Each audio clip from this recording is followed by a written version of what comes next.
بسم اللہ الرحمن الرحیم۔ السلام علیکم ورحمۃ اللہ وبرکاتہ۔ محترم سامعین، ابھی حضرت مولانا سمیع اللہ خان صاحب دامت برکاتہم العالیہ کا جواب ایک جو مفتی حسن ذیشان صاحب قاسمی دامت برکاتہم العالیہ کے جواب کے اندر آڈیو کی شکل میں موصول ہوا، اس کو سننے کا اتفاق ہوا۔ اس کے تناظر میں اپنی طرف سے چند باتیں عرض کرنا چاہتا ہوں۔ دیکھیے، پہلی بات تو مفتی ذیشان صاحب نے بنیادی یہ کہی تھی کہ آپ پہلے تحقیق فرما لیں، اس کے بعد کچھ تحریر فرمائیں۔ تو حضرت خان صاحب سمیع اللہ خان صاحب دامت برکاتہم العالیہ نے اس کا کوئی جواب ہی نہیں دیا، اس کو تو گول ہی کر گئے، جبکہ مولانا ذیشان صاحب دامت برکاتہم کی یہ رائے بالکل درست اور برحق ہے۔ پہلے آپ کو پوری تحقیق کر لینی چاہیے تھی، اس کے بعد کوئی تحریر لکھنی چاہیے تھی، مگر آپ کا یہ امتیاز رہا ہے، یہ کہہ لیجئے آپ کی خصوصیت رہی ہے، یا آپ کی ایک عادت رہی کہ آپ فوراً ہی اس کے اوپر رد عمل دے دیتے ہیں اور آپ حقیقت حال سے بالکل ناواقف ہوتے ہیں۔ دوسری بات مفتی ذیشان صاحب کی بنیادی طور پر یہ تھی کہ آپ اور آپ کے محبین صرف اپنی بات اور اپنی رائے ہی کو حرف آخر اور وہی آسمانی نہ سمجھ لیا کرے۔ یہ بات بھی آپ کی سمجھ میں غالباً نہیں آ رہی ہے۔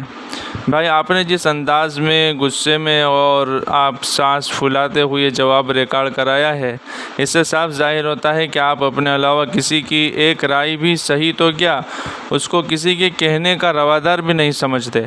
بھائی، یہ رویہ ٹھیک نہیں ہے۔ ہر ایک کا اپنا نظریہ ہے، سوچ ہے، رائے ہے۔ اپنا نظریہ، سوچ، رائے اور پالیسی اپنانے کا ان کو پورا اختیار ہے، مگر آپ اس کو بالکل بھی برداشت نہیں کرتے اور بے ڈھنگے اور غیر اخلاقی الفاظ اور فقروں کے ساتھ اس کی تذلیل اور تحقیر یا تضحیک سے بھی باز نہیں آتے ہیں۔ بہت سی دفعہ آپ کو یہ اس طرح کی حرکت کرتے ہوئے دیکھا گیا ہے کہ آپ کا مضمون پورا تذلیل سے بھرپور ہوتا ہے، یا تحقیر سے یا تضحیک سے۔ ایک بار کسی جمعیت کے ذمہ دار نے جمعیت کے سلسلے میں یہ کہہ دیا کہ آج کے حالات میں جمعیت کی پہلے سے زیادہ ضرورت ہے اور جمعیت علماء ہند اللہ تعالیٰ کی اس وقت عظیم نعمت ہے۔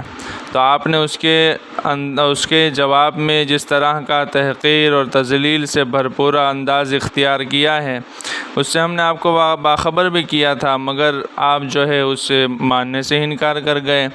خیر، آپ بار بار مولانا ارشد مدنی صاحب کی عظمت اور احترام، مقام اور مرتبہ کا ورد کرتے ہوئے فرماتے ہیں کہ میں مخلص ہوں، اس لیے مولانا کو مشورہ دے رہا ہوں۔ مولانا کی عظمت اور احترام کو ملحوظ خاطر رکھتے ہوئے ان پر سوال کھڑا کر رہا ہوں۔ بھائی، یہ تو جگ ظاہر ہے کہ آپ مولانا کے کتنے عظمت اور احترام کے قائل ہیں اور لوگ اچھی طرح جانتے ہیں۔ اب لوگوں نے جو محسوس کر رکھا تھا، اس کو اپنے الفاظ میں لکھنا بھی شروع کر دیا ہے۔ آپ کو بار بار اس کے اوپر الگ الگ لوگوں کی طرف سے متنبہ بھی کیا جا رہا ہے۔ آپ جو یہ کہہ رہے ہیں کہ میں آداب بجا لاتا ہوں، تو دنیا جانتی ہے کہ جنہیں آپ قوم کے سوداگر، مفاد پرست اور کانگریس کے چاپلوس بار بار لکھ چکے ہیں، کیوں کر ہم یہ مان لیں کہ آپ مخلص ہیں ان کے سلسلے میں؟ اس لیے یہ عظمت اور احترام کی آڑ میں چھپ کر آپ جو ہے گر چکے ہیں، اس لیے اپنا دفاع کا ڈھونگ کر رہے ہیں۔ یہ بات ہم سے ہضم نہیں ہو پا رہی ہے۔ خیر، میری بات جس کو اہم امر کے طور پر میں ذکر کرنا چاہتا ہوں، وہ یہ ہے کہ آپ کو بے باک صحافی ہونے کا تمغہ دیا جاتا ہے اور آپ کو بھی اس کا بھرم ہے۔ تو عرض ہے کہ کیا صحافت بھی کسی شرعی حدود اور قیود کی پابند ہے یا نہیں؟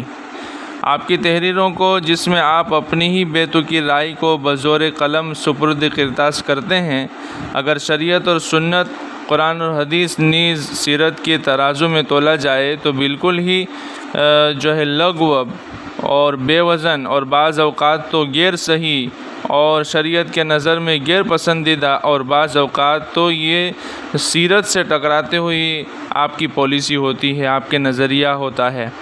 جیسے جذبات اور چیز ہے اور اپنے آپ کو سیرت کی روشنی میں چلانا اور چیز ہے۔ مدنی حضرات کی جو پالیسی اس وقت ہے، وہ مکی سیرت کے ماتحت مکی دور نبوی کی عکاسی کر رہی ہے اور اس کی اوپر کاربند ہے۔ آپ کے نزدیک سریش چوہان کے اتنے بڑے مجرم ہے، اس لیے مولانا کو ان کے ساتھ نہیں بیٹھنا چاہیے۔ ایسے بہت سارے ساتھیوں کو اعتراض ہے، تو میں عرض کر رہا ہوں، پہلی بات تو یہ ہے کہ مولانا کی وضاحت آ چکی، مگر آپ کی طرف سے کوئی نرم گوشہ نظر نہیں آیا۔ دوسری بات، مولانا مدنی کے اس عمل کو سیرت کی روشنی میں پرکھے، جذبات کو بھی ایک طرف کر دیں۔ کیا حضور اکرم صلی اللہ علیہ وسلم ابو جہل، عتبہ، شیبہ، ابو لہب، ابو سفیان وغیرہ روسائے مشرکین مکہ کے ساتھ بیٹھ کر اسی طرح کی دعوت دین کے ماتحت اللہ اور اس کے رسول اور عقائد کے مسائل پر تبادلہ خیال نہیں فرماتے تھے؟ کیا لمبی لمبی بحثیں ان کے درمیان نہیں ہوئی ہے؟ کیا سریش چوہان کے ابو جہل، ابو لہب، ابو سفیان، عتبہ، شیبہ وغیرہ سے بڑا کافر اور مشرک ہے؟ کیا موسیٰ علیہ السلام اور دیگر انبیاء نے اللہ تعالیٰ اور انبیاء علیہم السلام کے گستاخوں کے ساتھ بیٹھ کر توحید، رسالت، حشر و نشر پر مکالمے نہیں کیے؟ کیا ابراہیم علیہ السلام نے پوری بت پرست قوم کو دعوت پہنچانے کے لیے حربہ اختیار کرتے ہوئے ان کو جمع کرنے کا بہانہ کر کے ان سب کو جمع کر کے ان کے سامنے توحید اور رسالت، موت اور حیات کے مسئلے پر اس وقت کے ظالم اور جابر کے سامنے بیٹھ کر ان سے بحث نہیں کی؟ بھائی، آپ کا قلم اکابرین پر حد سے زیادہ تیز اس لیے چلتا ہے کہ یہ حضرات ملک اور بیرون ملک اور اسلامی ممالک اور خصوصاً مسلمانوں کے بہت سارے مسائل میں یہ حضرات کچھ نہیں بولتے اور خاموشی اختیار کرتے ہیں، اس لیے آپ اپنی قلم کی روشنائی ان کی پگڑیوں سے صاف کرتے رہتے ہیں۔ تو میں یہ سوچتا رہتا ہوں کہ اگر آپ آقا مکی و مدنی حضرت محمد عربی صلی اللہ علیہ وسلم کے دور میں مسلمانوں کی مظلومیت اور ان کے اوپر ہو رہے مظالم دیکھتے اور آقا کریم صلی اللہ علیہ وسلم کی درد اور قرب بھری خاموشی اور آپ کا تڑپنا دیکھتے، کیا آپ یہیں فخر کستے؟ کیا اسی طرح کے الفاظ سے نوازتے جس طرح آج کے نبی کے وارثوں کو آپ نوازتے ہیں؟ خدا را آپ ضرور سوچیں۔ ادھر حال یہ تھا کہ آل یاسر رضی اللہ عنہم کو مارا پیٹا جا رہا ہے اور حضور صلی اللہ علیہ وسلم کا اس طرف سے گزر ہو رہا ہے، اور حضور صلی اللہ علیہ وسلم فرماتے ہیں، اصبروا یا آل یاسر فإن لکم الجنہ، اے آل یاسر صبر کرو، بے شک تمہارے لیے جنت ہے۔ کیا کہیں گے آپ آقا کریم صلی اللہ علیہ وسلم کو؟ حضرت بلال، حضرت خباب، حضرت نہدیہ، زنیرہ اور مکہ کے مسلمانوں کی مظلومیت کے قصے میرے بھائی کون نہیں جانتا ہے؟ مگر کوئی خط حضور صلی اللہ علیہ وسلم کا ایسا بتا دے کہ اس میں روسائے مکہ کو اور مشرکین مکہ کو آپ نے بطور احتجاج درج کراتے ہوئے کوئی لکھا ہو، کچھ بھی لکھا ہو؟ میرے بھائی، جو حدود و قیود آپ کے طے فرمائے ہوئے ہیں، ضروری نہیں کہ وہیں سبھی لوگ تسلیم کر لیں۔ جو لوگ اپنی نظریات رکھتے ہیں، ان کے پاس اپنی شریعت اور سنت، قرآن و سنت کی روشنی میں سوچنے کا ایک معیار ہے، اس کے مطابق ان کے سامنے سیرت ہے، رسول پاک صلی اللہ علیہ وسلم کی زندگی ہے، اور یہی نہیں کہ صرف وہ خاموش رہتے ہیں۔ یہ بڑا جھوٹ ہے، بڑا پروپیگنڈا ہے۔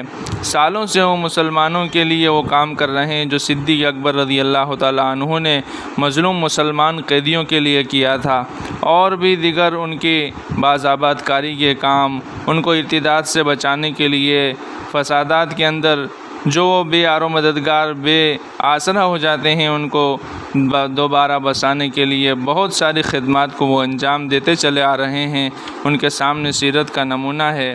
اس لیے میں آپ کو بطور ایک بھائی آپ کو دعوت دیتا ہوں کہ آپ اپنی صحافت کو قرآن و سنت اور سیرت کی روشنی میں جانچیے اور حق کو اپنانے کی کوشش کیجیے۔ ہر بات میں ضد اچھی نہیں ہوتی ہے۔ بعض وہ مسائل ہوتے ہیں جو سماجی اور سیاسی ہوتے ہیں، بعض عقائدی ہوتے ہیں۔ تو عقائد میں تو سختی اچھی معلوم ہوتی ہے، لیکن آپ سیاسی اور سماجی مسائل کے اندر اس طرح پر لوگوں کو بدترین نشانہ بناتے ہیں، یہ بات جو ہے اچھی نہیں ہے۔ اس لیے آپ ضرور سوچئے گا۔ میں آپ کا دوست، آپ کا ساتھی، آپ کا محسن، آپ کا خیر خواہ، جو بھی کہہ لیجئے، محمد محسن ابن ابوبکر، مانگرولی، گجرات سے آپ کے سامنے چند معروضات پیش کر رہا تھا۔ اللہ تعالیٰ مجھے بھی، آپ کو، پوری امت کو اتحاد اور اتفاق نصیب فرمائے۔